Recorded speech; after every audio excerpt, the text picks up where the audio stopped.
कमी कालावधी सुरू असतानाही नवं कंत्राट आणलं जात होतं पालिकेनं. तुम्ही त्याला विरोध केला आणि तुम्ही काही आकडेवारी पण दिली आहे आणि त्यानंतर हा प्रस्ताव आता मागे पाठवलेला आहे. नेमका काय प्रस्ताव होता आणि काय तुमचा आक्षेप होता? आज स्थायी समितीच्या बैठकीत ईस्टर्न एक्सप्रेस हायवेच्या खड्डे बुजवण्याचा एक कॉन्ट्रॅक्ट आला होता आणि त्याचा मी विरोध केला आहे. 2023 साली कोणी पण नगरसेवक नव्हते आणि प्रशासनाची मनमानी ज्याप्रमाणे लोकांच्या समोर आणि आमच्या समोर आली आहे त्याचा मी उजागर केला आहे.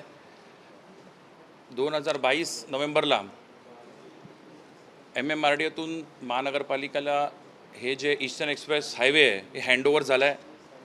19 किलोमीटरचा हे मोठा एक रोड आहे, हायवे आहे. आणि गंमतची बातमी आहे की बघायला गेलं तर 2023 साली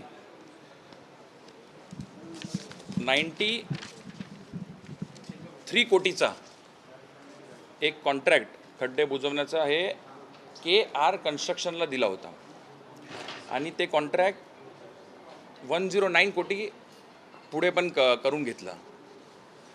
आणि ह्याचा DLP पिरियड हे 2 वर्षाचा होता. DLP पिरियड, गॅरंटी पिरियड 2 वर्षाचा होता, 2023, 24, 25.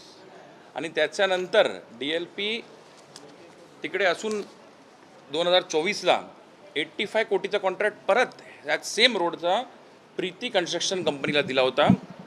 आणि नंतर ह्या 2024 सालीच हे DLP असूनच ते DLP 2023च्या कंपनीचा असून KR कन्स्ट्रक्शनचा आणि त्याच्यानंतर प्रीती कन्स्ट्रक्शन कंपनीचा पण DLP असूनच परत एक कॉन्ट्रॅक्ट 18 कोटीचा शाह आणि पारिक कंपनीला त्याच वर्षी दिला 2024ला.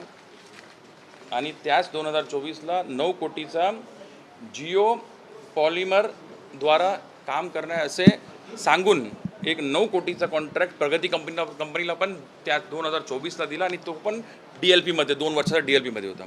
हे इतका मोठा स्कॅम झाला आहे आणि हे प्रशासनाने केला आहे. आमचा आरोप आहे की जे कोणी अधिकारी हे DLP असूनच त्याच्या व्यतिरिक्त ह्या वर्षी पण 46 कोटी 31 लाख आणि टोटल एकूण 63 कोटीचा 2026ला या 2025-26ला आता एक नवीन टेंडर आणण्याचं काम.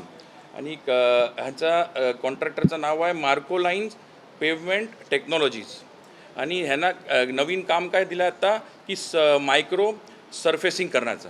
तर ह्या नावाखाली एक मोठा स्कॅम DLP असून पण हे परत फक्त स्कॅमसाठी. आणि सर्वात मोठी गोष्ट की 15 तारखेला सर्व मुंबईमध्ये कन्स्ट्रक्शन करणं किंवा खड्डे करणं हे काम थांबणार आहे. तरी पण हे कॉन्ट्रॅक्टर काय 10 दिवसात एक 15-60 कोटीचं काम करू शकतील काय? तर हे माझा आणि आमच्या सर्व सदस्यांचा विरोध आहे. याच्या व्यतिरिक्त